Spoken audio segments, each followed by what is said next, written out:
première fois qu'on joue en équipe de France, on se retrouve en chambre ensemble, on a la remise des maillots et on est très sérieux comme ça, on met le maillot et on dit oui, merci, hein. On revient dans la chambre, on se regarde et là, on crie quoi, c'est vrai, on crie parce qu'on explose de joie quoi, le premier maillot de l'équipe de France. Et c'était Bernard Laporte, le sélectionneur à l'époque de l'équipe de France, il dit oui, allô, c'est Bernard Laporte, on a un blessé dans le groupe France, c'est toi qui le remplace. Prépare-toi parce que demain, on te donne rendez-vous à Roissy pour partir en Nouvelle-Zélande. Oui, c'est ça. Et je raccroche. D'avoir, je sais pas, ça doit être un lien comme ça. Et j'avais ça qui me marquait. C'était quelqu'un d'important pour toi. Ouais, je pense, même si j'ai pas beaucoup connu, c'était quand même fort de. Enfin, c'était des liens qui étaient là, qui étaient indescriptibles, franchement, c'était fort. Il fallait que, malgré ma déception, malgré tout ça, j'ai un comportement irréprochable et faire l'effort de passer au-delà de ma déception pour l'équipe, et justement pour que l'équipe soit dans les meilleures conditions. Tout le monde arrive avec son vécu à Montpellier et devient Montpelliérain très rapidement. On s'habitue vraiment rapidement à notre ville. Et une fois qu'on y est, on est Montpelliérain, on est accepté, on est intégré, on est Montpelliérain. Et en plus, c'est des mecs que tu continues à voir maintenant. Bien sûr, ouais, Tu m'étonnes.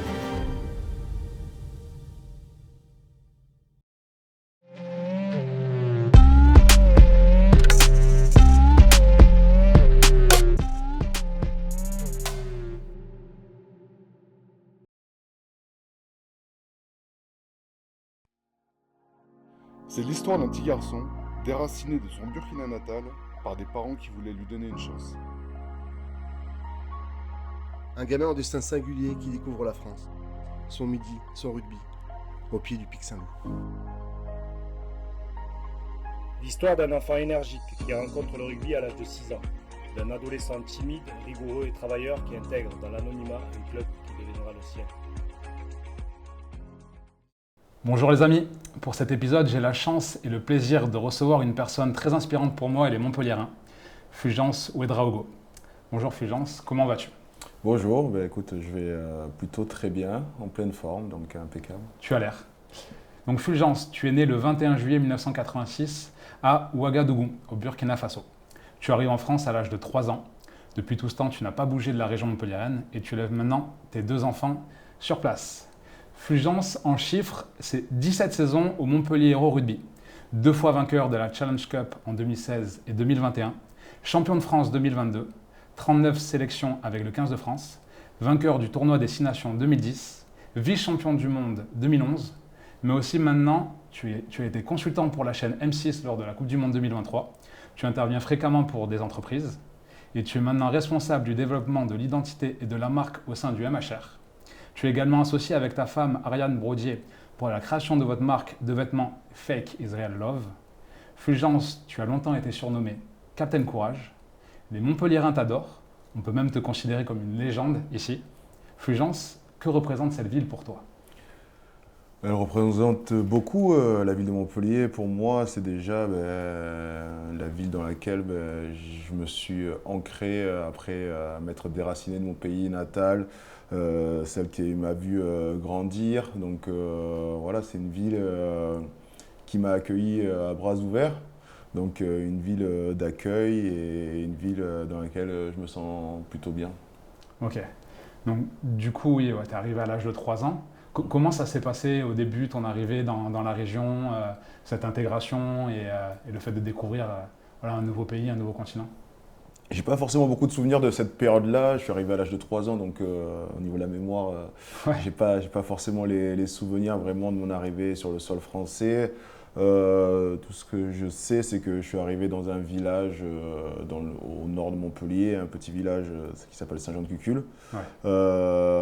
J'ai été à l'école à Saint-Vincent-de-Barbeyrac, pareil, toujours côté nord. Okay. Et non, mon arrivée s'est plutôt bien faite. J'ai été vite intégré. À 3 ans, on s'adapte, je pense, plus facilement et on a moins de difficultés. Voilà, déjà, pour apprendre la langue et 2, créer son univers. Donc non, ça s'est très bien passé. J'ai eu aussi la chance d'atterrir dans l'école de rugby du Pic Saint-Loup et véritablement là, ça a été un point d'accueil pour moi, mais aussi vecteur d'intégration. C'était à parce quel que âge ça? Je suis arrivé à 6 ans à l'école Ok. de rugby du Pic Saint-Loup. Ok. Et véritablement là, j'ai construit un cercle d'amis qui sont encore aujourd'hui mes amis. Incroyable. Voilà, j'ai grandi dans cet univers-là et bercé par ce cadre-là. Donc c'est ça qui m'a, à mon sens, permis de m'épanouir dans ma vie d'aujourd'hui. Ok. Oui, donc tu as gardé des mêmes amis d'enfance Exactement. jusqu'à maintenant. Ok, génial. Est-ce que tu considères que tu as eu une enfance heureuse? Oui, j'ai eu une enfance heureuse, j'ai manqué de rien au niveau matériel. Vivre une passion autour du sport, aller à la pêche aussi, c'était une autre passion que j'ai depuis petit. Aller à l'école, ça s'est bien passé à l'école. Oui, j'ai eu une enfance plutôt très heureuse. Avant de revenir à cette interview, j'aimerais te présenter le but de ce podcast. Je ne sais pas toi, mais nous, chez Ville Lumière, on a marre qu'en France, on pense que tout se passe à Paris, que seuls les Parisiens réussissent et que tout a lieu dans notre belle capitale. On en a marre des préjugés, clichés, qui empêchent certains d'avoir de grandes ambitions et qui peuvent créer des complexes d'infériorité. On en a marre de ces idioties et de dire qu'il n'y a qu'une seule manière de réussir. C'est pour ça que chez Ville Lumière, l'intention est de te montrer qu'il y a des personnes exceptionnelles qui viennent de province, des hommes et des femmes avec des parcours incroyables qui viennent de chez toi. Et pour cette première année, nous avons décidé d'aller dans la magnifique ville du Sud, Montpellier. Une ville dynamique, jeune, très sportive, mais surtout avec de nombreuses personnalités très inspirantes. Montpellier mérite d'être mise en lumière. L'idée est que tu t'assoies avec nous pour kiffer ce moment et comprendre ces personnalités, leur vie, leur fonctionnement, leur réussite et leurs échecs. La volonté, c'est d'apporter un max de valeur, mais surtout faire passer le message que tout est possible. Qui que tu sois, où que tu sois. Avec ces épisodes, tu vas retrouver un format long, brut, du genre que tu peux écouter à la salle de sport, en voyage ou quand tu as besoin d'un boost d'inspiration. Si c'est le genre de contenu qui te fait kiffer, je t'invite à t'abonner et à cliquer sur la petite cloche. Cela compte énormément pour nous. Cela nous permet d'avoir des invités incroyables, mais souvent très durs d'accès. En tout cas, si tu t'abonnes, je t'en suis très reconnaissant. Et on va t'envoyer du contenu de fou avec beaucoup de force. T'étais quoi comme type d'élève à l'école? J'étais pas perturbateur, mais j'étais pas non plus le très bon élève. D'accord. Et donc, tu as commencé le rugby à 6 ans. À 6 ans. Donc, assez rapidement, tu as été pris de la passion du rugby. Ouais, en fait, c'est bizarre parce que moi, j'ai commencé le rugby à 6 ans, mais totalement par hasard. Ma famille d'accueil, un peu comme tous les parents, ils voulaient que je fasse un sport le mercredi pour avoir la paix. Et voilà, et c'est vrai que là où j'étais, il y avait un club de tennis, mais le club de tennis, il n'y avait pas assez de licenciés et il avait fermé et on m'a renvoyé vers une école de rugby, l'école de rugby du Pic Saint-Loup, où on a dit du bien, on a dit que c'était une très bonne école, qu'il y avait une très bonne ambiance. Pas issu d'une famille de rugbyman, je connaissais rien au rugby. Je suis arrivé là un mercredi après-midi, on m'a dit qu'il fallait faire des passes en arrière pour aller en avant. Je comprenais rien, j'étais perdu. Puis voilà, en essayant un entraînement, ça a commencé à me plaire, un second, puis pris mes habitudes, des repères, liés d'amitié avec, comme je le disais, avec certains camarades. Et je suis resté de mes 6 ans à mes 17 ans dans cette école-là de rugby. Ok, incroyable. Et pendant cette période de 6 ans à 17 ans, est-ce qu'il y a eu des personnes qui ont été importantes pour toi, des mentors, des entraîneurs, qui t'ont aidé à te développer comme joueur ou comme personne? Oui, bien sûr, mais je pense que les bases de cette école-là de rugby, c'était que c'était pas du tout sur la performance sportive, elle était vraiment sur le partage, la solidarité, véhiculer des valeurs. Tout le monde jouait, c'est-à-dire que quel que soit ton niveau, tu avais le même temps de jeu sur le terrain. C'était apprendre le respect. En fait, voilà, le but de cette école de rugby, et je pense que ça devrait être le but de toutes les écoles de rugby, c'était faire de ces licenciés des bons citoyens, en fait, éduquer les enfants, leur véhiculer des bonnes valeurs. Et surtout leur faire prendre du plaisir. Voilà, c'était le but, c'était vraiment de s'amuser, prendre du plaisir dans un cadre où il y avait du respect et voilà, c'était évoluer dans tout ça. Est-ce que tu trouves là, que ces notions de valeur que tu as apprises jeune, avec un temps de jeu égal, c'est des choses qui se perdent avec le temps et la professionnalisation du sport et notamment du rugby? Ouais, je pense que c'est un des défauts qu'on a à l'heure actuelle. Il y a beaucoup de jeunes qui viennent, qui me disent ah, t'as été rugbyman professionnel, t'as fait quoi comme étude pour devenir rugbyman? Ouais. Je regarde, je dis mais non, mais il n'y a pas d'études pour devenir rugbyman. Quel parcours t'as fait? Qu'est-ce que t'as fait? Eux, leur but, c'est de devenir professionnel. Mais après, c'est vrai, ils voient les joueurs à la télé, ils veulent faire de même. Mais leur but, en premier, c'est de s'amuser. C'est de s'amuser, c'est de jouer, voilà, de se faire des amis, de se faire une expérience. S'ils doivent devenir professionnels, ça arrivera plus tard. Et le but de ces écoles-là de rugby, c'est leur apprendre et leur véhiculer les bonnes valeurs. C'est pas être dans la performance dès le plus jeune âge et faire des équipes par niveau ou des choses comme ça. À mon sens, déjà, c'est difficile de voir les qualités chez un jeune très tôt. Donc tu peux en dégoûter certains alors qu'ils ont le potentiel plus tard. Voilà, c'est vrai que le haut niveau, il a le temps. On y va de plus en plus jeune, mais je pense que avant 15 ans, parler du haut niveau, ça rime à rien pour moi. C'est ce que je trouve fort en fait moi dans ton parcours, et puis quand tu racontes, c'est que tu es parti du Pic Saint-Loup à 17 ans, que tu es arrivé un peu par hasard au rugby, c'était les valeurs de partage, le jeu qui t'a plu, tu as fait une carrière incroyable, alors que jusqu'à 16-17 ans, c'était avant tout un endroit où tu voulais t'amuser et partager du temps avec tes amis, quoi. Donc c'est quand même fort et paradoxal de dire que quelqu'un qui a fait une carrière comme ça, jusqu'à ses 16-17 ans, c'était surtout le partage et l'amour du sport qui l'a fait rester, quoi. Ouais, c'était vraiment ça. Même quand je suis arrivé à 17 ans à Montpellier, je suis arrivé un peu sur la pointe des pieds. Montpellier m'a recruté. Il y avait d'autres amis à moi du Pic Saint-Loup qui étaient déjà là depuis un an. Et en fait, je les ai rejoints. C'était presque la continuité de ce que j'avais connu au Pic Saint-Loup, mais cette fois-ci à Montpellier, dans un club qui était plus professionnel. Et là, moi, j'y allais vraiment pour rejoindre mes amis et voilà, essayer de revivre des choses ensemble. Mais oui, c'est vrai que après, il y a eu un déclic, il y a eu du travail. Comment il s'est passé ce déclic? Comment tu as vécu je suis avec mes potes au Pic Saint-Loup pour m'amuser et bien sûr progresser. Et ok, ça, maintenant je vais en faire mon métier. J'ai toujours été compétiteur malgré tout, hein, même si c'était du jeu, amusement, j'avais quand même l'esprit de compétition. Mais quand je suis arrivé à Montpellier, en fait, je fais une première saison à Montpellier, on me met capitaine de l'équipe, en Crabos, c'était Crabos première année, on fait une excellente saison, on bat des équipes qui étaient plus âgées que nous même. L'année d'après, pareil, en Crabos, on a une deuxième année, ce coup-ci, on a une excellente équipe.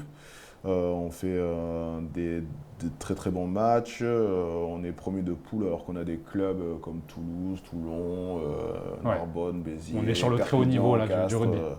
Voilà, on bat tout le monde, vraiment une belle génération à Montpellier, on a cette chance-là. Et là, je suis appelé en équipe de France moins 18 ans. Okay. Et c'est vraiment là où il y a un déclic qui se fait, où on se dit peut-être je peux arriver vers le haut niveau. Mais bon, quand je suis appelé en équipe de France moins 18 ans, j'arrive dans ce groupe qui se connaissait déjà parce qu'à l'époque, il y avait le pôle France à Marcoussis.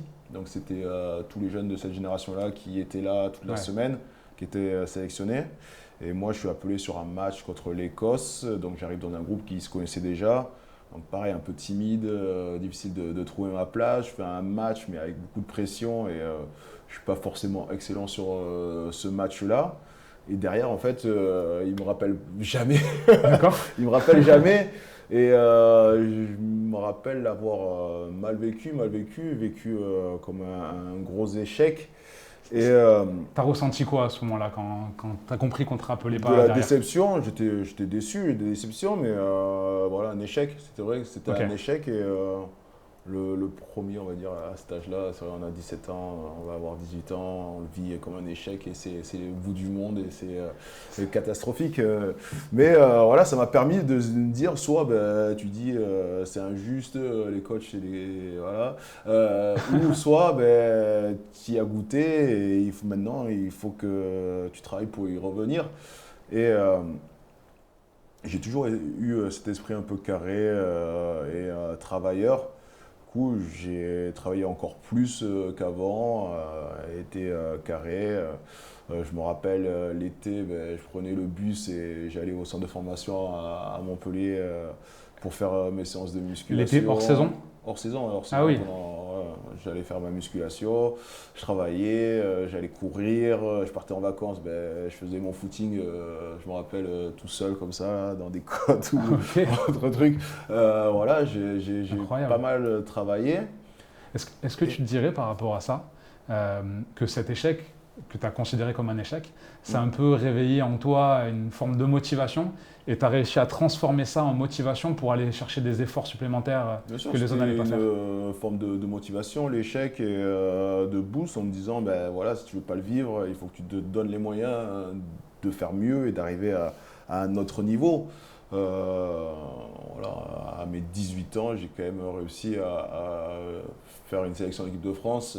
Malgré tout, c'était quand même phénoménal. C'est quand même magnifique. À la fin de la saison, le coach de l'équipe première, il nous appelle avec François Trinduc, que je connaissais depuis mes 6 ans à l'école de rugby des Pics Saint-Loup, pour faire notre premier match en équipe première aussi. Donc, j'ai eu la déception, mais j'ai aussi le côté où on me disait il y a quand même des capacités et voilà, il y avait une chance qui était offerte quelque part et j'ai tout fait pour saisir cette chance-là. Ok, bon, très inspirant hein, le fait que tu as eu un déclic à un moment donné et tu t'es dit ok, j'y vais à fond, j'ai un échec, je vais me relever et je vais repartir là-dedans. C'est quand même génial. Et donc si je comprends bien, c'est après cette période-là que tu commences à jouer avec les professionnels du MHR? J'ai commencé à 18 ans avec les professionnels. Bon, je fais première fois, je fais 2 matchs. Okay. Et l'année d'après, je passe une catégorie au-dessus. Je joue avec l'équipe Espoir. Et là, j'enchaîne les matchs avec l'équipe professionnelle. D'ailleurs aussi, je suis sélectionné en équipe de France moins de 21 ans. Ouais. Alors que j'ai un an de moins. 21 ans, c'était à l'époque, il y avait 2 catégories d'âge sur cette catégorie-là. Et j'ai un an de moins et je suis appelé en équipe de France. Donc, c'est l'explosion en fait. Là, oui, c'est vraiment l'explosion. En plus, on a un beau parcours. On fait un tournoi destination un peu mitigé où on finit 2e, je crois. Et derrière ça, on a une Coupe du Monde en France à Clermont-Ferrand. Et on finit champion du monde avec les moins de 21 ans. Donc pour moi, c'était quelque part, je me dis, voilà, je n'ai pas été appelé à moins de 18 ans, mais tous ceux qui étaient en moins de 18, ils ne sont pas forcément là en moins de 21. Et j'avais eu, entre guillemets, ma revanche. C'était pas une revanche, mais voilà, c'était le fait de se dire, le travail, ça m'a permis de franchir des paliers, d'évoluer, de grandir. C'était ça ton ressenti derrière? À côté de ça, vraiment de dire, voilà, le travail, il paye. C'était ça, mon ressenti. On peut rebondir et la vérité d'un jour et pas forcément celle du lendemain. La preuve, j'ai pas été pris sur cette sélection et 2 ans après, 3 ans après, je suis champion du monde. Bien sûr. Ça allait très vite. Hein. Pour rappel, moi je suis arrivé à Montpellier à 17 ans. À 18 ans, je fais mon premier match en équipe de première. À 19 ans, champion du monde avec les moins de 21 ans. Et après, à partir de mes 20-21 ans, je commence à jouer régulièrement en équipe première. À 21 ans, je fais pareil, je suis appelé sur la tournée d'été avec l'équipe de France, mais celle-là, la grande, entre guillemets, cette fois-ci. Donc oui, c'est vrai qu'entre mon arrivée à Montpellier et mon premier match en équipe de France avec le 15 de France, il y a eu 3-4 ans, il y a eu 4 ans, quoi. Donc ça s'est véritablement très vite enchaîné pour moi. Comment tu gères ça, le fait de passer à 17 ans à Pics Saint-Loup, à 3-4 années plus tard, être en équipe de France, être avec le MHR? Je ne sais pas vraiment si tu le gères. Tu le gères pas forcément, mais en fait, moi, j'ai eu la chance quand même de vivre ce parcours-là avec un ami, avec François. Et on se connaissait depuis tout petit. Donc François Trinduc, le fait de le vivre à 2, mais déjà, ça nous facilite les choses. Mais aussi, ça te donne un point de repère. Et voilà, c'est vrai que ça enlève une certaine forme de pression. Tu as ton repère quand même qui est présent. On était là pour se soutenir, pour se motiver. Voilà, je me rappelle qu'on fait ce premier match, on était excités, on était comme des fous. La première fois qu'on joue en équipe de France, on se retrouve en chambre ensemble. On a la remise des maillots et on est très sérieux comme ça. On a le maillot et on est fait oui, merci. On revient dans la chambre. On se regarde et là, on crie quoi. C'est vrai, on crie parce qu'on explose de joie quoi. Le premier maillot de l'équipe de France. Et ouais. Donc ça, c'était assez fou de pouvoir le vivre, mais surtout de partager avec quelqu'un que tu connais depuis ton enfance. Donc ça, c'était très très fort. C'est vrai que j'ai l'impression qu'une de tes valeurs fortes, c'est le partage. Et ce qui t'a aidé en fait à travers cette aventure, c'était de le partager avec tes amis, et notamment là avec un ami. Ça a été une sorte de soutien à travers tout ça qui a été fondamental pour toi, quoi. Bien sûr, bien sûr. Enfin, on ne saura pas, hein, mais l'histoire, ça aurait été différente si j'avais pas cette relation-là et qu'on n'avait pas vécu ces histoires en commun et cette ascension-là tous les deux. Mais voilà, presque. C'est vrai que je me rends compte encore plus maintenant. Ouais, qu'à l'époque. À l'époque, on le vivait, on était peut-être trop insouciants pour s'en rendre compte de la chance. Parce que quand on voit le nombre de jeunes qui arrivent au haut niveau par club, déjà il n'y en a pas énormément. En équipe de France, il y en a encore moins. Et là, on était deux de la même génération à avoir un parcours similaire. Donc c'était assez fou, quoi. C'est fou, ouais. Tu as parlé tout à l'heure de ton arrivée avec l'équipe de France A. Il me semble qu'il y a une petite anecdote. Quand le sélectionneur essaie de t'appeler, est-ce que tu peux, pour la première fois, est-ce que tu peux nous la partager? Ouais, on terminait un match avec Montpellier et dans le bus on m'appelle et c'était Bernard Laporte, le sélectionneur à l'époque de l'équipe de France. Il dit oui, allô, c'est Bernard Laporte, on a un blessé dans le groupe France, c'est toi qui le remplace. Prépare-toi parce que demain, on te donne rendez-vous à Roissy pour partir en Nouvelle-Zélande. Je fais, oui, c'est ça. Et je raccroche, en fait. Parce que je pensais vraiment que c'était quelqu'un qui me faisait une blague et tout. Donc, c'est magique. Voilà, quand on connaît Laporte, à l'époque, il avait sa marionnette dans les guignols et, oui, et tout. Donc, effet, il a une voix quand même particulière. Ouais. Je savais que j'avais des camarades qui étaient capables de d'imiter un peu sa voix et de faire ça. Et je raccroche. Et il a fallu que ce soit un dirigeant qui vienne dans le bus, il vient me voir, il fait « Mais il y a Bernard Laporte qui s'est t'appeler, apparemment tu lui réponds pas. » C'est génial. C'était fou. C'est génial. Cette anecdote est folle, en effet. Et donc après, c'est bon, tu as réussi à l'avoir au téléphone. Et... Derrière, ça, le lendemain, je fais mon sac et je suis parti à Roissy, à l'hôtel, on avait rendez-vous. J'ai récupéré ma dotation et j'avais les yeux, je voyais des joueurs comme Castagnède, il y avait Chabal, il y avait Olivier Magne, donc des joueurs que j'admirais étant petit, et me retrouver avec eux, il y avait Caïfano d'ailleurs, c'est vrai que c'est lui qui m'a pris sous son aile en premier, et me retrouver avec eux, c'était vraiment incroyable pour moi, je les regardais avec des yeux, c'était fou, et encore une fois, j'ai eu la chance de le vivre avec d'autres camarades de la même génération, avec Damien Chouli, avec Arnaud Mignardi, cette première sélection, donc... Comment ça se gère d'ailleurs émotionnellement le fait de se retrouver en équipe de France, d'être avec tes idoles un petit peu, des gens que tu admires, mais en même temps, il faut aussi faire sa place et il faut aussi aller chercher la performance individuelle. Ouais, est-ce que ça, comme je l'ai dit, franchement, j'ai pris les choses et j'ai vécu les choses sans me poser trop de questions. C'était plus mes copains de l'époque qui me disaient « Ah, t'es fou, t'es en équipe de France, tu vas jouer en équipe de France. » Et c'était eux qui avaient, j'ai l'impression, plus de pression que moi. Ah oui, toi, mais tu vas jouer contre lui, tu vas faire ça. Ouais, mais en fait, c'est de rester un peu froid, de vivre les choses sans forcément les faire exploser ou être surmonté par les émotions. Mais après, c'est mon côté aussi, je suis comme ça, moi je suis pas assez réservé sur mes émotions et assez froid là-dessus, mais voilà, j'ai essayé de les vivre le plus simplement possible. D'accord. Vivre le moment présent et kiffer le fait d'être avec des tels joueurs et de vivre de tels événements en fait. C'est ce qui a sûrement fait partie de ta réussite au final. Ouais, ouais, mais surtout, à chaque fois, en fait, se mettre des objectifs plus élevés. Là, j'étais en équipe de France, ben, je voulais ben, faire un bon match, faire une bonne impression. C'était pas juste, je suis en équipe de France et ça y est, Ok. c'est bon, c'est le Graal, quoi. Le Graal, c'est de se dire, ben, t'as des objectifs, je veux être bon maintenant. Ou à chaque fois, à chaque étape comme ça, ben, il y avait d'autres objectifs qui arrivaient, en fait. Et du coup, on n'arrive pas à se satisfaire totalement de ce qu'on vit à l'heure actuelle, parce qu'on essaye d'aller chercher autre chose.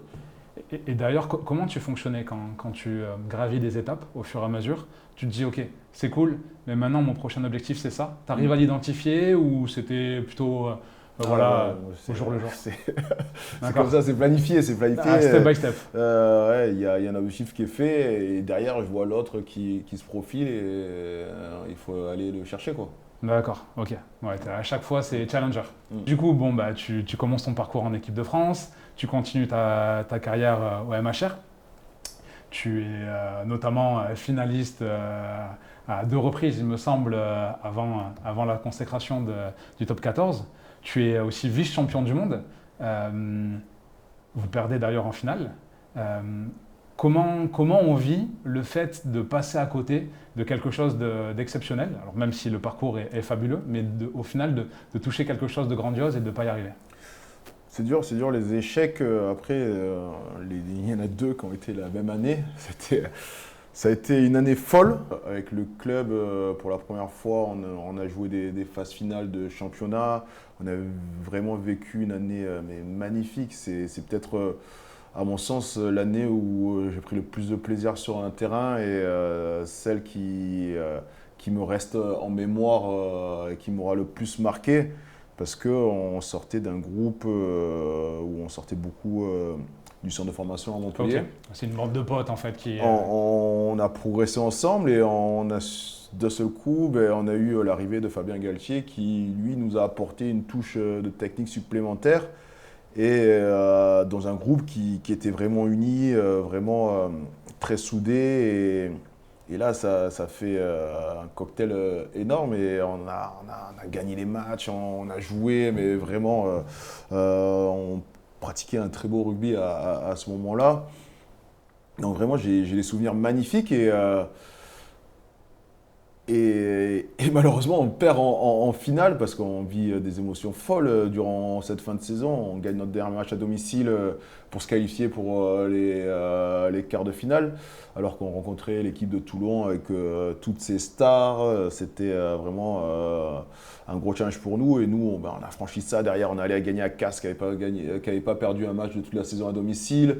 On va faire un premier match, une première demi-finale du club au Vélodrome. J'y étais. Donc à Marseille, c'était juste à côté. Nous, on C'était sortait génial. d'un petit stade de rugby qui s'appelait Sabaté à l'époque. On venait d'arriver à du Manoir, l'actuel GGL Stadium. Ouais. Et voilà, il y avait à Sabaté 6000 personnes. Déjà, c'était au bout du monde. Après, on est passé à Yves du Manoir, on faisait 15 000 personnes. C'était plein à craquer, c'était énorme. Et là, on arrive, je me rappellerai toujours, pour cette demi-finale au Vélodrome. On est dans le bus, puis on prend un virage. Et là, il y a la grande ligne droite avant le Vélodrome. Et là, il y a plein de supporters de Montpellier qui sortent des bars aux alentours et qui viennent taper contre notre bus. Dans le bus, on s'est regardé comme ça, on a regardé à vide dehors, on s'est regardé, on a dit mais c'est quoi? Il se passe quelque C'est chose. quoi? Là. C'est quoi? Parce qu'en arrière, on n'a jamais vu autant de monde, autant de supporters de Montpellier. Derrière, on sort dans le Vélodrome, et là, on voit le Vélodrome mais plein à craquer de drapeaux de Montpellier. On jouait le Racing. Le Racing, je pense qu'il y avait 2000 ou 3000 supporters du Racing. Le reste, c'était que des supporters de Montpellier.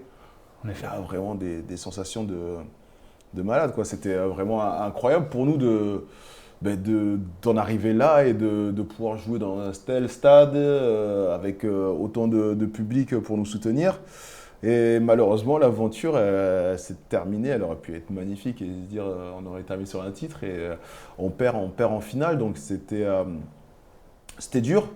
Malgré tout, derrière moi, je suis parti à la Coupe du Monde. Ouais, derrière. Donc à la Coupe du Monde, pareil, ça s'est pas forcément passé comme je voulais pendant la Coupe du Monde. J'ai pas eu le temps de jeu que j'aurais aimé avoir. Après, voilà, il y a une concurrence qui était folle, quoi. Donc même les résultats pour l'équipe, ils étaient compliqués au début, mais on a réussi à créer un groupe fort et une cohésion, et qui nous a permis d'aller jusqu'en finale. Et en finale, pareil, on aurait pu.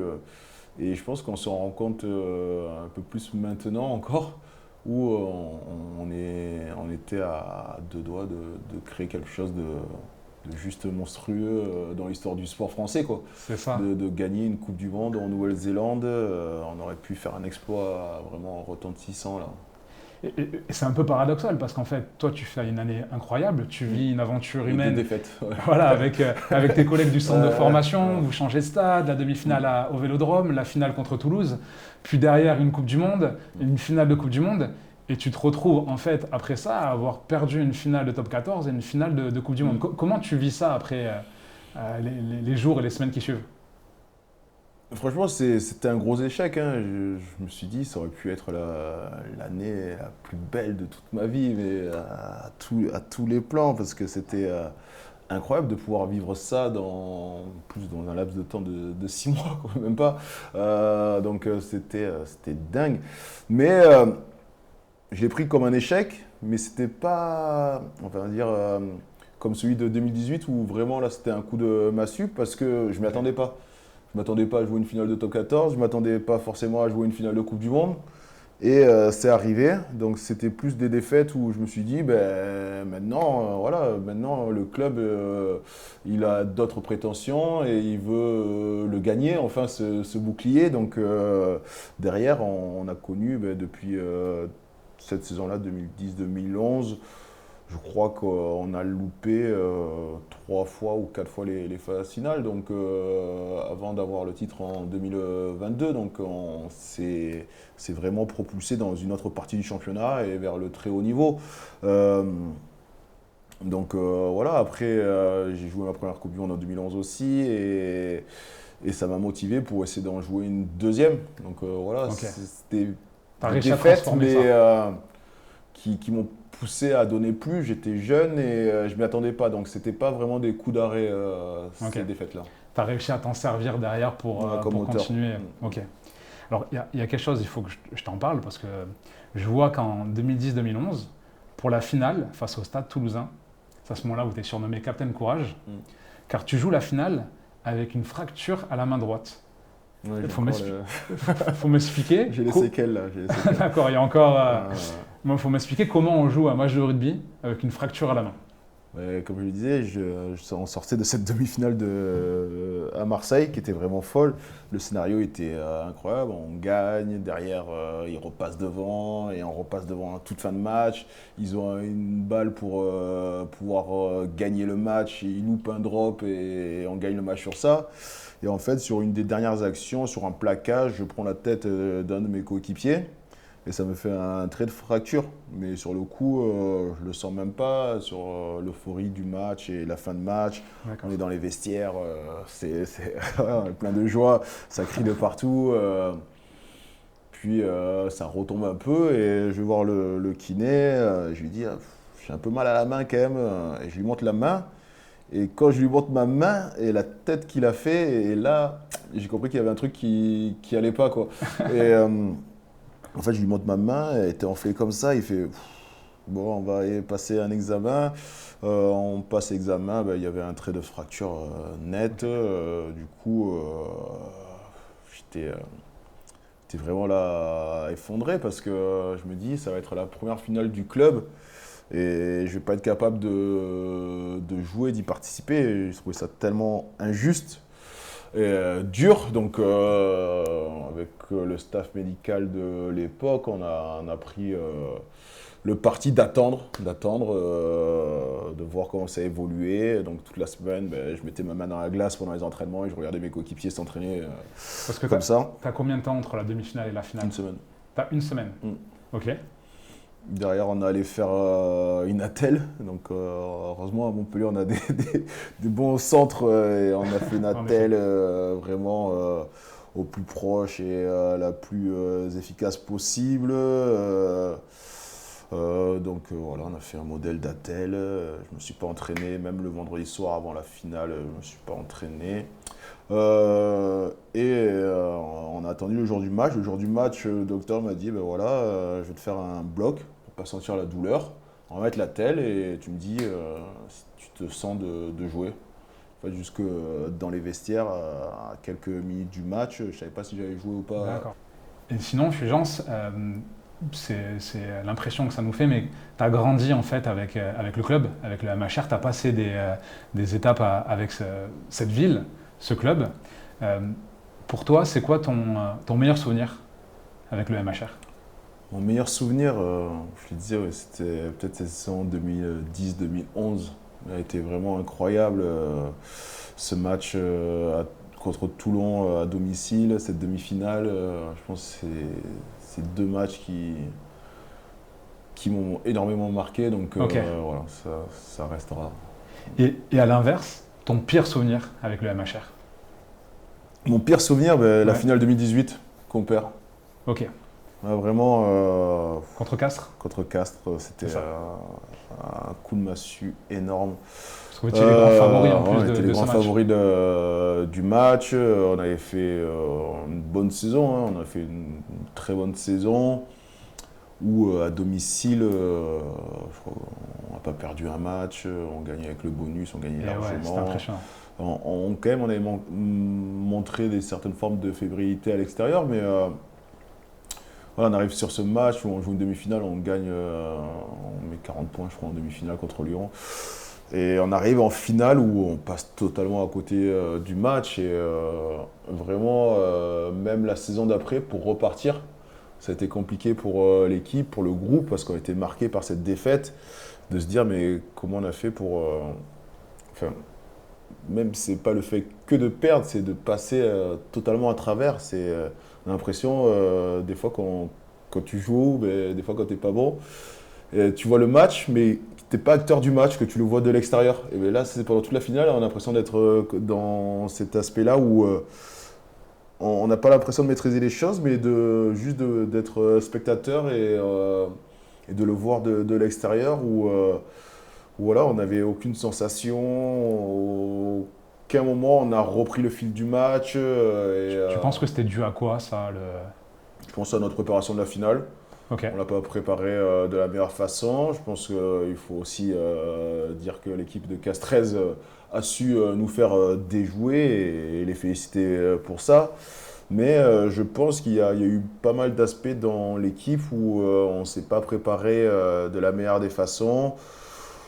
Ou aussi cette place de favori, hein, où peut-être qu'on n'a pas su assumer pleinement et du coup faire ce qu'il fallait pour être, on va dire, présent le jour J et ne pas avoir joué la finale dans les têtes les nuits d'avant. Et c'est vrai parce qu'en fait, jusque-là, le MHR, c'était le club, la ville de rugby qui montait et qui s'accroissait. Et au final, c'était la première fois où vous étiez vraiment les grands favoris dans le championnat et donc du coup d'une finale. Donc au niveau état d'esprit, c'est pas forcément la même chose. C'est un autre mindset, c'est une autre façon de se préparer. Aussi, il faut savoir l'encaisser et je pense qu'on n'a pas su le faire. Ok. De manière générale, on dit que tu es l'homme d'un club. Tu as fait toute ta carrière au MHR. C'est notamment pour ça que tu es considéré comme une légende ici. C'était une volonté de rester au club? Enfin, quand je suis parti dans ma carrière, je ne me suis pas dit je vais faire toute ma carrière à Montpellier, c'est ce que je veux. Mais voilà, j'ai eu des propositions. Il y a des propositions qui ont été intéressantes et où je me suis longtemps posé des questions pour savoir si je devais bouger ou pas. Mais j'ai jamais réussi à me décider vraiment à partir de Montpellier. Et je pense que c'est lié aussi au fait qu'à Montpellier, il y avait des challenges qui m'intéressaient énormément. Le fait de se dire que le club était quand même en progression, où on pouvait écrire l'histoire du club aussi. Et ça, on ne le retrouvait pas forcément dans d'autres grands clubs beaucoup plus prestigieux. Voilà, moi j'ai eu la chance d'être le premier international du club. de jouer la première Coupe d'Europe pour le club, de gagner la première challenge européen pour le club, d'être le joueur avec le plus de matchs au club, de gagner le premier bouclier du club, voilà, d'avoir son nom écrit dans les lignes du palmarès du club. Ça, tu l'as pas ailleurs, ou sinon c'est vraiment beaucoup plus difficile, parce qu'il y a une histoire qui est beaucoup plus présente et là, il y avait pas mal de choses à écrire et c'était un beau défi et c'était vraiment quelque chose qui m'a motivé. Laisser ta trace, c'était quelque chose Ouais, laisser ma trace, qui était important. Ouais, faire partie de l'histoire, c'était important pour moi. Mais au-delà de ça aussi, je pense qu'il y a une part aussi liée à mon histoire personnelle où, voilà, comme j'ai été adopté, je suis arrivé ici en France, déraciné, et du coup, se déraciner une nouvelle fois, ben, peut-être que c'était quelque chose qui était trop difficile pour moi aussi. Donc il y a ces deux parties-là qui ont été présentes dans mon choix de rester à Montpellier. Cette stabilité, du coup, c'est quelque chose qui était important du coup pour toi. Ouais. Est-ce que tu es retourné au Burkina Faso, dans ton pays d'origine? Oui, j'y suis retourné quelques fois depuis. Ouais. Ok. Ouais. Et émotionnellement, quand tu y retournes, est-ce qu'il y a quelque chose qui te touche Non, j'étais touché. C'est vrai que malheureusement, j'ai perdu ma mère en 2015 et la dernière fois que je suis revenu au pays, c'était pour l'enterrement de ma mère. Mais les autres fois où j'étais revenu au Burkina, c'est ma mère qui me marquait, vraiment. Ok. D'avoir, je sais pas, ça doit être un lien comme ça et j'avais ça qui me marquait. C'était quelqu'un d'important pour toi? Ouais, je pense, même si je l'ai pas beaucoup connu, c'était quand même fort de. Enfin, c'était des liens qui étaient là, qui étaient indescriptibles, je pense, mais c'était fort. Et c'est quelque chose, tu penses, qui t'a aidé après dans ta vie d'homme et ta carrière? Qui m'a aidé, je pense pas. Qui m'a manqué, oui, je pense. Je pense que ce cadre-là familial et ces repères-là, oui, c'est quelque chose qui m'ont manqué. Je me suis construit différemment, du coup, on va dire un peu plus centré vers moi-même, un peu refermé. Et voilà, c'était différent, mais il a fallu que j'apprenne à faire sans et à me protéger aussi. Donc j'ai cette carapace et j'ai formé cette carapace au fur et à mesure des ans. Est-ce que tu dirais que tu l'as transformé en force? Bien sûr, ben, pour moi c'est ma force. Hein. C'est paradoxal, mais j'étais capitaine des équipes, mais j'étais pas quelqu'un qui parlait beaucoup ou très expansif, assez refermé. Mais j'arrivais à mettre beaucoup d'exigences, par contre. Ok. Donc j'étais exemplaire sur les entraînements. Dans ma façon de travailler et en match. Donc du coup, créer mon leadership. Et derrière, après, je l'ai développé pour avoir plus d'aisance, pour parler à mes coéquipiers. Et voilà, mais la base de mon leadership, c'était montrer l'exemple. Ok, c'est l'exemplarité. Et après, tu as développé des compétences de prise de parole en public, de motivation derrière. Ok, c'est quoi? Ça s'est fait au fur et à mesure de ta carrière? Voilà, avec l'âge, l'apprentissage, l'expérience. Ok. Et tu as fini en 2022, champion de France, capitaine du MHR. Incroyable au final. J'étais pas capitaine, non. T'étais plus capitaine à ce moment-là? Je finis en 2022 et ce qui est dur à dire, c'est un titre et je suis vraiment très heureux du titre. Mais voilà, le fait de ne pas avoir été sur le terrain, ça a été compliqué pour moi à vivre. Hein. Dans les semaines avant la finale, quand le coach est venu me dire non, tu ne seras pas dans l'équipe. C'était dur à encaisser. Je l'ai très très mal vécu. Mais voilà, je me suis dit pareil, je parlais pas, j'étais refermé, mais en réfléchissant, je me suis dit voilà, toute ta carrière, tu as demandé à tes coéquipiers, même ceux qui ne jouaient pas, d'avoir un comportement exemplaire parce que c'était l'équipe qui primait. Et maintenant que c'était à moi d'être dans cette situation-là, je ne pouvais pas montrer l'inverse. Et du coup, il fallait que malgré ma déception, malgré tout ça, ben, j'ai un comportement irréprochable et faire l'effort de passer au-delà de ma déception pour l'équipe et justement pour que l'équipe soit dans les meilleures conditions. Ok. Et au final, on gagne. Donc, ouais. ouais, donc ça aide à diminuer la déception, mais voilà. Ok, intéressant. Et puis même, ça fait partie de ton parcours de joueur professionnel. Et puis c'est inspirant aussi pour les gens qui nous regardent, les gens qui nous écoutent, de se dire les carrières, ça a des hauts et des bas, et il faut aussi accepter les choses. Bien sûr, et le collectif peut primer, notamment dans le sport, quoi.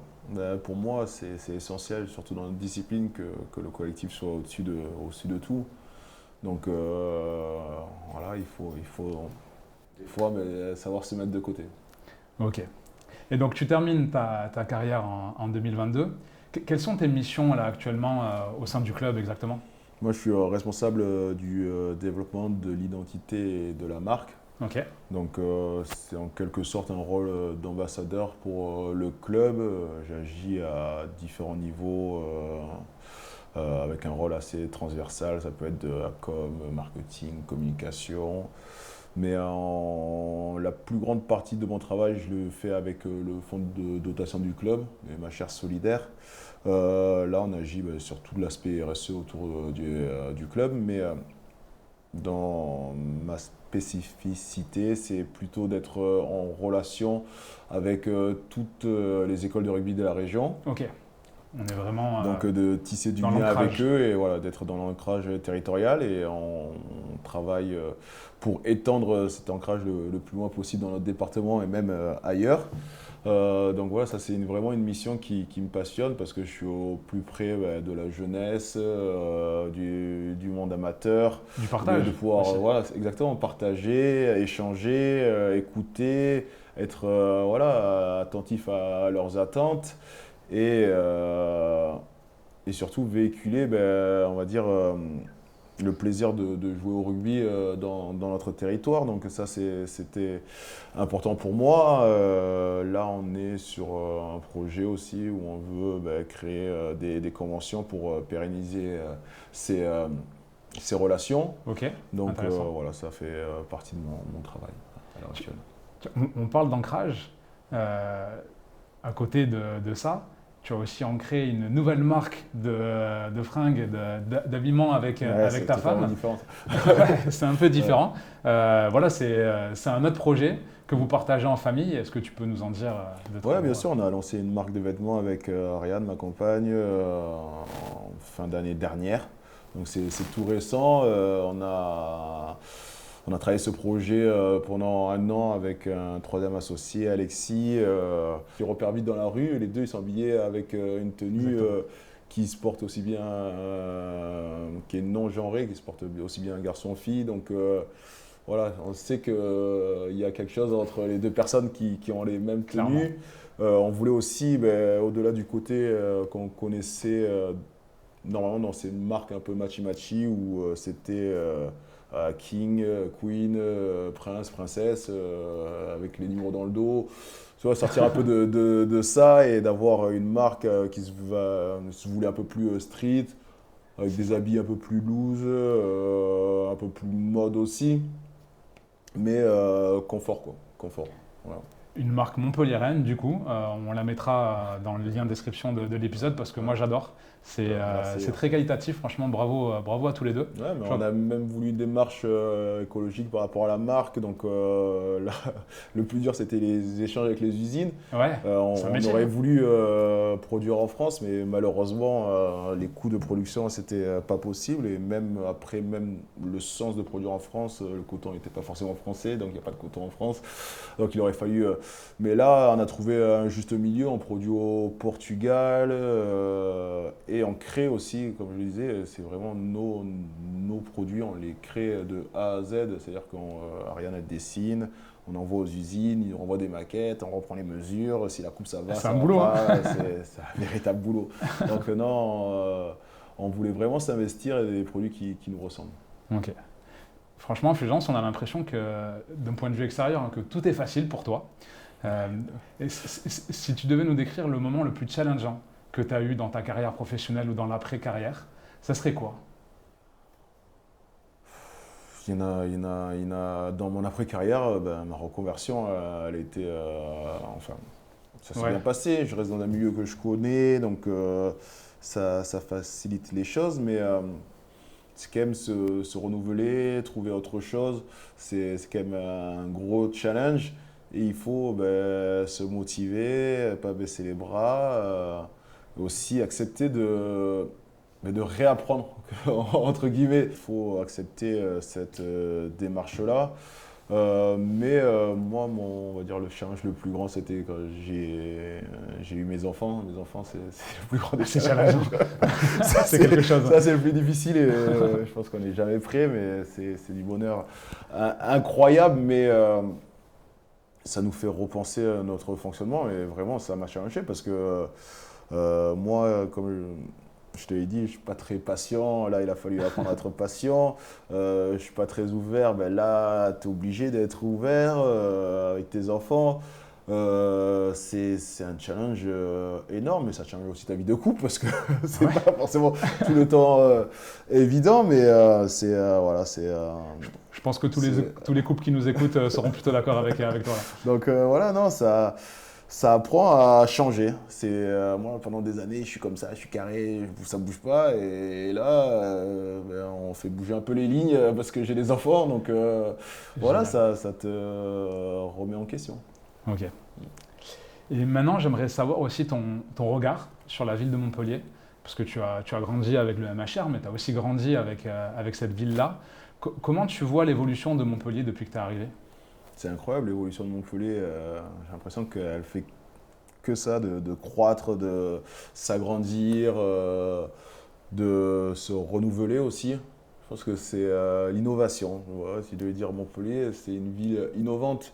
On crée, que ce soit des bâtiments qui sont toujours assez recherchés. On sent qu'il y a des sociétés qui viennent et qui essayent de créer dans leur domaine des choses assez spécifiques. On voit dans la médecine les avancées qui sont faites grâce à la ville de Montpellier, aux sociétés qu'il y a autour aussi. Voilà, on a une ville qui veut faire des choses, qui veut évoluer et qui innove, qui font des choses qui ne sont pas faites dans d'autres villes. Et ça, je pense que c'est une des forces de Montpellier. Mais surtout, on est une ville d'accueil. Et ça, il faut qu'on le garde, on le voit. Tout le monde arrive avec son vécu à Montpellier et devient montpelliérain très rapidement. On s'habitue vraiment rapidement à notre ville. Et une fois qu'on y est, on est montpelliérain, on est accepté, on est intégré, on est montpelliérain. C'est quoi pour toi qui différencie Montpellier avec les autres villes? Si tu devais donner un élément. Ça, c'est vraiment l'accueil. C'est l'accueil. Parce qu'on va prendre des villes où il faut être né dans la ville. Là, ici, on vient chercher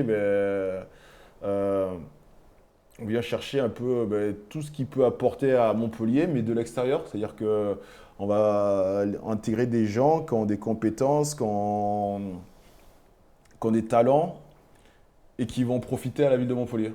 En effet. Et qui vont enrichir la ville de Montpellier. Et je pense que ça, c'est une de nos forces. Je suis plutôt d'accord avec toi, en effet. Et si tu devais aussi me donner maintenant la place du rugby dans la ville de Montpellier, qui a évolué. On prend notre place tout doucement. On prend notre place tout doucement. Non, pendant des années, on dit Montpellier, c'est pas une ville de rugby, il n'y a pas une histoire rugby. On a prouvé le contraire et je pense que voilà, si on doit prendre en fonction de l'âge du club, Montpellier, c'est un club qui a 38 ans. Comparé à d'autres clubs qui sont centenaires, si on les rapporte à la même période de temps, Montpellier, c'est un titre de champion de France de Pro D2, un titre de Top 14, 2 Challenge Cup. Je pense qu'on est un des clubs les plus titrés de France dans cette période-là, au final. Donc non, c'est l'histoire, elle est forte à Montpellier. Et avant ça, il y a toujours eu du rugby à Montpellier. Et il suffit juste qu'il y ait une certaine continuité et une certaine forme on va dire, de transmission dans l'histoire du Ok, club je vois. pour que voilà, il y ait quelque chose qui se fasse à Montpellier. Et pour toi, comment se fait la cohabitation entre les différents sports à Montpellier? Parce que Montpellier, c'est une ville hyper sportive, entre le foot, le rugby, le hand, le volley, le water-polo, etc. Mais plutôt bien, plutôt bien. C'est vrai que c'est motivant, hein. Quand tu vois les autres clubs qui performent, tu as envie de performer, Clairement. on se tire les uns et les autres vers le haut. C'est génial de se dire, ben voilà, à Montpellier, ben, tu croises des handballeurs, des basketteurs, des footballeurs, du rugby, water polo et d'autres sports, j'en oublie plein qui sont au plus haut niveau. Donc, quelque part, on en est fiers. On est fiers d'être une ville sportive et d'être reconnu pour ça. En effet, et c'est vrai que c'est fou, et des fois on peut se retrouver dans des restaurants ou des boîtes de nuit, on a parlé tout à l'heure un Ouais, peu faut en pas off. trop le dire, ça. Alors, on va pas trop rentrer dans les détails, mais c'est vrai qu'on avait les rugbyman d'un côté, les footeux d'un côté, les handballeurs de côté, les volleyeurs, enfin c'était vraiment le sport de haut niveau se retrouver à Montpellier, et encore d'ailleurs, donc c'est vrai que c'est incroyable. Ok, bon, ben, je te remercie pour ces questions. On va passer à ces cartes qui sont devant toi. C'est Ok. c'est des questions. Je te laisse les lire et développer après une par une. Je retourne. Tu peux commencer par celle que tu veux. Un moment où tu as été le plus ému. Par rapport à la ville ou par rapport à ma vie Par rapport à ta vie plutôt. Par rapport à ma vie, quand j'étais papa, hein, Ouais, plus ému, j'étais papa, il y a une émotion incroyable. c'est là où vraiment tu as eu quelque Vraiment, chose de vraiment, profond. c'était quelque chose que je souhaitais vraiment profondément. Et voilà, quand j'ai vu la naissance de mon fils ou celle de ma fille, c'était voilà, sans mots, quoi. C'était incroyable. Ça se sent en tout cas quand on parle. La décision la plus difficile que tu aies eu à prendre.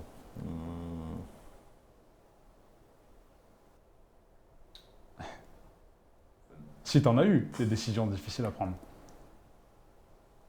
Non, enfin, toutes les décisions, elles sont difficiles, mais enfin, moi, je les assume toutes parce que... Et c'est en ce sens où des fois, je suis dans... Où je me dis, voilà, c'est vrai que le plus dur, c'est de prendre une décision. Ben, tu peux faire une bonne ou une mauvaise décision, mais le plus dur, c'est vraiment de choisir. Et il y a une phrase qui dit, choisir, c'est renoncer, mais... et c'est tellement vrai.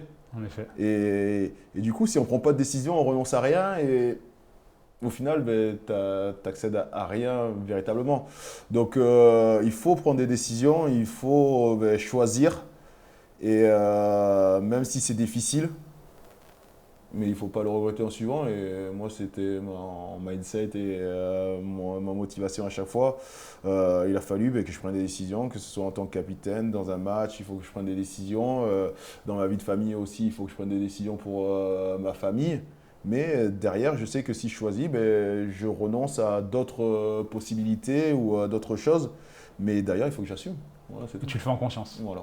Ok, hyper inspirant. C'est vrai qu'une fois que tu as choisi, toi, tu es fonceur et voilà, maintenant j'assume, Ouais, j'ai ouais. choisi, j'ai choisi. J'y vais. Si tu avais dû partir de Montpellier, dans quelle ville, club serais-tu allé? Je ne sais pas. Question piège. Je ne sais pas, c'est question piège. Si j'ai une petite anecdote là-dessus, c'est vrai qu'à chaque fois j'ai eu des propositions d'autres clubs. L'année suivante, quasiment, ils étaient champions de France. Donc, Ah ouais. donc, Tu disais non ouais, je et disais- derrière. je disais non, finalement je restais à Montpellier et derrière au final- ils étaient champions. Génial. Donc, Et après, du coup, tous les clubs te voulaient. Hein, si... ils ne savaient pas ça, ils Ouais, ne ils savaient pas. savaient Donc, ouais, ils savaient pas. Ok. Quel est ton souvenir d'enfance préféré? Souvenir d'enfance préféré, on a fait un voyage avec l'école de rugby du Pic Saint-Loup en Afrique du Sud. Ok. On avait 12 ans, 12-13 ans je crois, et on est parti en Afrique du Sud. Voilà, pour une petite école de rugby, c'était un voyage, mais déjà à cet âge-là, c'était incroyable. c'est génial, à C'était- 12 ans. On allait à l'autre bout du monde. On a fait un safari, on a vécu dans les familles là-bas, c'était une culture totalement différente. Et vraiment, pour notre génération, c'est un souvenir qui nous a marqué. Ça m'étonne pas. À 12 ans. Ouais. Et en plus, c'est des mecs que tu continues à voir Ah, maintenant. ouais, bien sûr, on en parle souvent. Ouais, tu m'étonnes. On va terminer par un dernier item. Question rapide, réponse rapide. Donc, je vais te poser des questions et l'idée c'est de ne pas trop réfléchir et après si tu as besoin de réflexion n'hésite pas quand même, mais voilà, d'être sur la vivacité. Donc Fulgence, si tu pouvais déjeuner avec la personne de ton choix dans ce monde, tu choisirais qui? La personne de mon choix, Nelson Mandela. Nelson Mandela? Ouais. C'est quelqu'un qui t'inspire? Ouais. La force de caractère enfin, c'est même pas une force de caractère, je sais pas comment le définir, mais l'intelligence qu'il a et rien que de pardonner. Comment on arrive à pardonner avec le vécu qu'il a eu et à se dire non, c'est pas grave, on passe à autre chose et c'est juste quelqu'un qui j'ai envie de savoir comment tu fais. Comment il t'en est arrivé là comment et t'en arrives à à ça quoi. Donc c'est incroyable. C'est vrai. Très bon choix. J'aurais potentiellement fait le même. Qu'est-ce qui t'énerve chez les autres? L'irrespect. L'irrespect, le manque de respect ou le manque d'éducation, ça m'irrite. Dans ta vie quotidienne, au rugby aussi dans tout. Ok. Ouais. Et c'est vrai que ça se ressent, que ce soit en dehors ou même là pendant le podcast, c'est le respect, on sent que c'est quand même une valeur qui est hyper importante pour toi et tu dégages ça au travers de ta carrière et quand on te côtoie en dehors, donc je peux arriver à comprendre. Fulgence, c'est quoi les mauvais conseils que tu penses que l'on donne trop souvent? J'interromps une nouvelle fois ce programme pour vous annoncer une mauvaise nouvelle. Quelques jours après le tournage de cet épisode, je reçois un message de notre boîte de production qui réalise ce projet, m'indiquant que nous avons un problème. Les micros ont lâché sur la dernière partie de l'interview. Autant vous dire que j'étais très, très déçu, voire énervé, envers Théo, notre réalisateur. Théo, c'est moi. Effectivement, on a eu un gros problème de son sur les 15 dernières minutes du podcast. Et sur ces 15 dernières minutes, on a eu un fichier corrompu. Et donc, on n'a que le son des caméras. Après 24 heures de déni, j'ai décidé d'envoyer un message à Thibaut. Dans tout projet, il y a des obstacles et des problèmes. On a décidé de faire face. Mais il fallait donc trouver des solutions.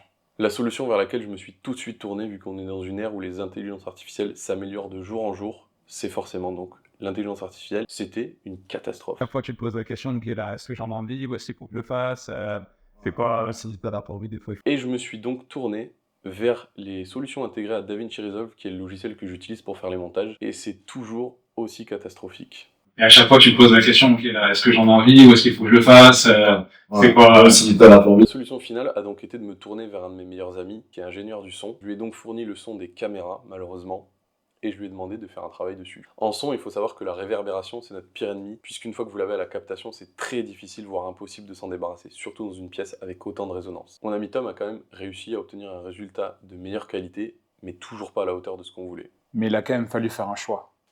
Et comme le dit Fulgence, il faut prendre des décisions, il faut choisir. Et même si c'est difficile, mais il ne faut pas le regretter en suivant. Et moi, c'était mon mindset et ma motivation à chaque fois. on a donc décidé d'assumer et de vous passer cette dernière partie, car elle mérite d'être visionnée ou écoutée. On s'excuse pour la baisse de qualité sonore, mais on a fait de notre mieux. Chez Ville Lumière, comme dans vos projets, il faut aussi savoir apprendre de ses erreurs et se satisfaire de ce que l'on a. Bonne fin de visionnage. Qui fait bien. On sait, mais souvent on se dit il faut que je fasse ce qui est bon pour moi et pas véritablement ce qu'on doit véritablement faire. Donc il y a une différence entre faire ce dont on a envie ou faire ce qui est nécessaire. C'est cette petite distinction-là qui est importante. Et à chaque fois que tu te poses la question, est-ce que j'en ai envie ou est-ce qu'il faut que je le fasse, c'est quoi Même si t'en as pas envie, des fois il faut que tu le fasses. Malheureusement. c'est ça. T'arrives à te mettre des limites quand même Ouais, non, mais il faut se pousser, il faut se motiver, même si on se dit ça c'est bon à faire, mais se poser la question de savoir si véritablement c'est ce que je dois faire ou pas. À 3 habitants par exemple, est-ce que vraiment je dois la faire à ce moment-là Ça c'est nécessaire. Ça c'est nécessaire, ça fait partie des choses qu'il faut faire. Ok. Est-ce que toute vérité est bonne à dire? Je ne pense pas. Parce que est-ce que tout le monde est capable d'entendre la vérité? C'est ce qu'il faut se poser comme question avant de la dire. Tu t'adaptes par rapport à la personne que tu as en face, qui est capable non, mais ça dépend le cas, la situation. Si la personne en face, tu sens qu'elle n'est pas ouverte et qu'elle n'est pas prête à l'entendre et à comprendre la vérité, est-ce que c'est bien de lui dire? Ok. Mais du coup, est-ce que toute vérité est bonne à entendre?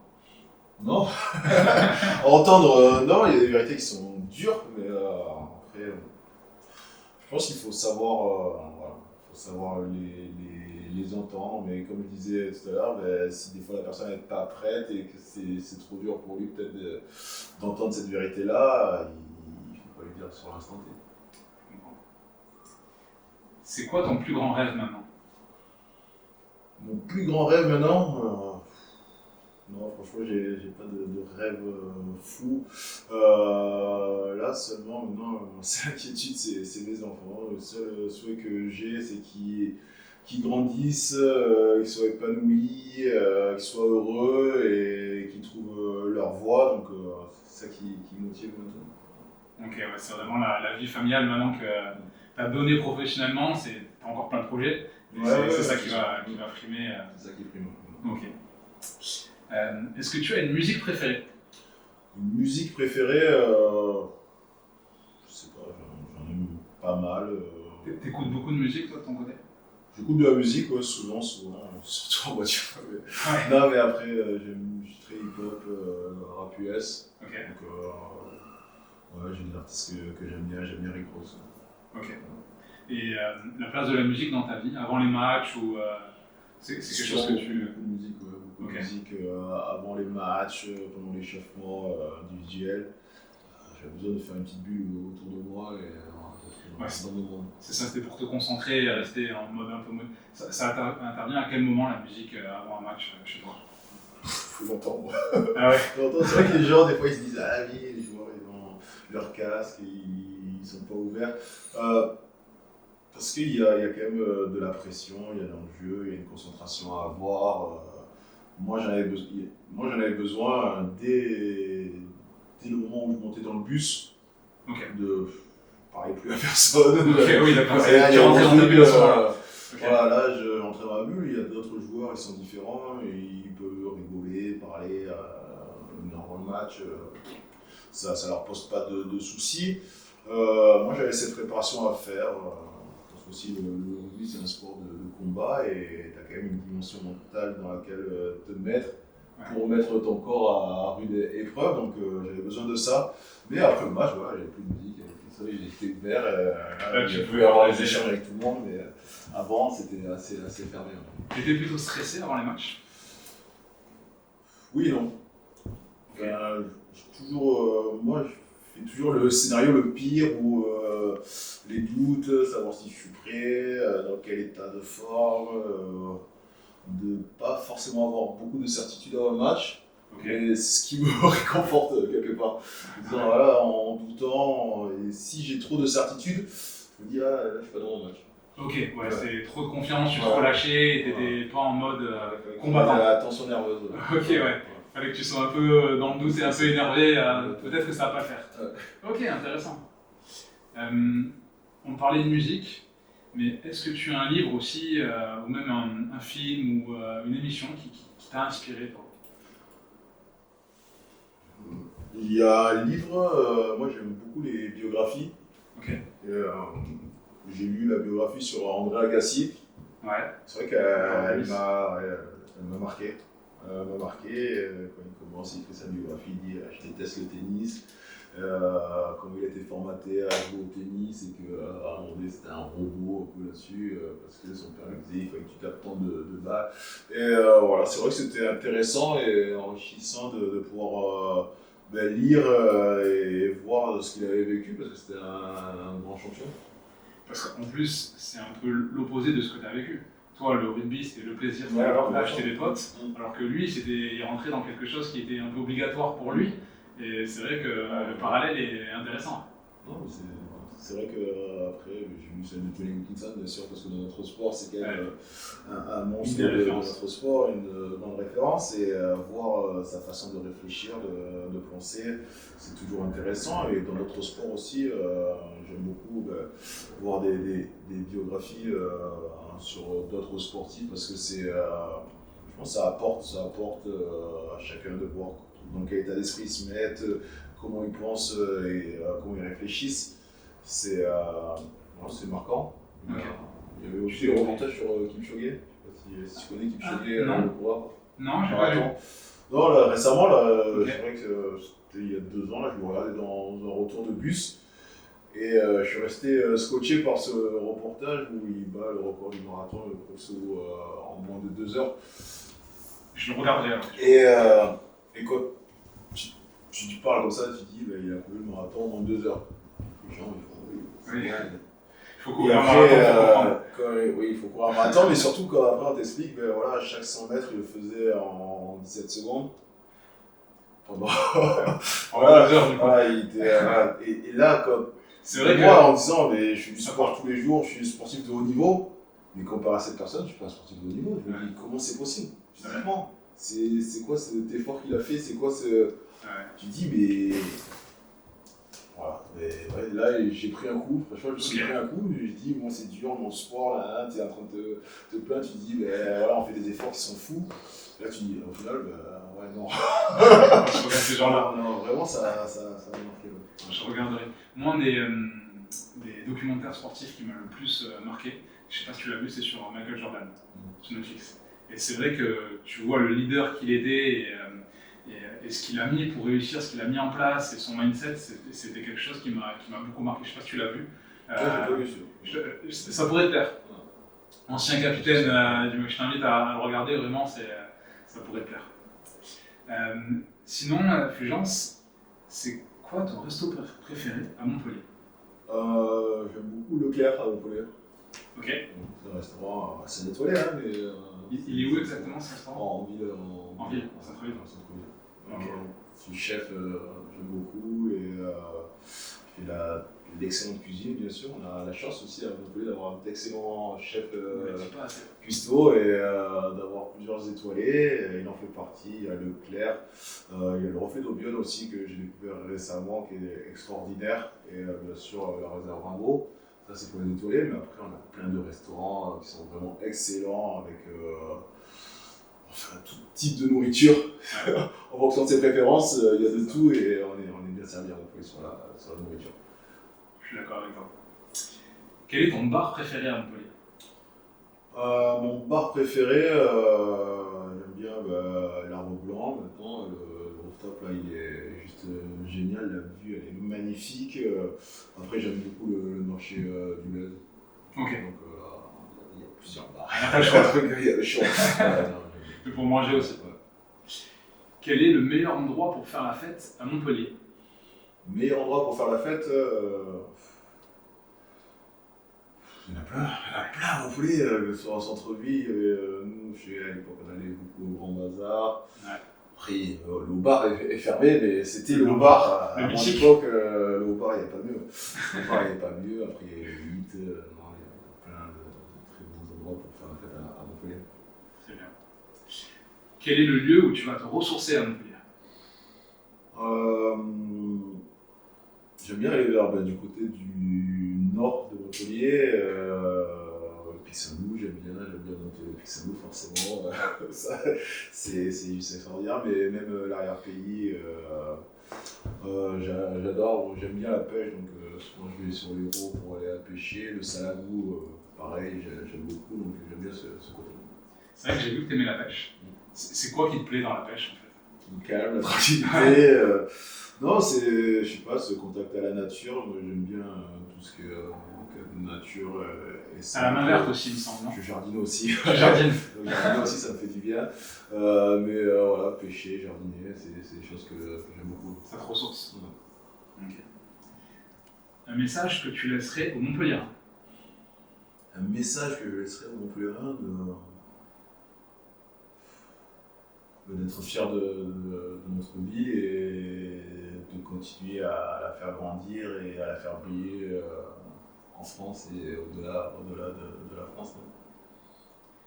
Dernier message, dernière question de ce petit jeu. Un message que tu laisserais à tes enfants? De ranger leur chambre. Non, mais que moi, il y a un double côté où je me dis je veux travailler dur pour mes enfants. Et après, je veux pas que ce soit les seuls qui, plus tard, me reprochent d'avoir travaillé dur. Tu vois Ouais. le truc? Exactement. C'est plus tard les seuls qui se rappelleront que tu n'étais pas là le week-end, que tu travaillais dur et que tu travaillais tard, c'est tes enfants. Et je veux pas qu'ils aient à dire ça de moi, donc, mais j'ai quand même envie de travailler dur parce que j'ai envie de leur offrir la meilleure des vies possible. Donc non, que en tout cas j'essaie de faire le maximum et essayer de leur offrir le meilleur. C'est le seul message que j'ai à leur passer. C'est un beau message et c'est une belle phrase de fin. Écoute, Fulgence, je te remercie. C'était génial, franchement, c'est un plaisir. T'es une légende ici et c'est un vrai honneur de te recevoir dans ce podcast. Reçu, Bon, bah, super. Juste pour terminer, si tu devais, ce sera le mot de la fin, si tu devais décrire Montpellier en une phrase ou un mot, tu dirais quoi? Merci. Merci.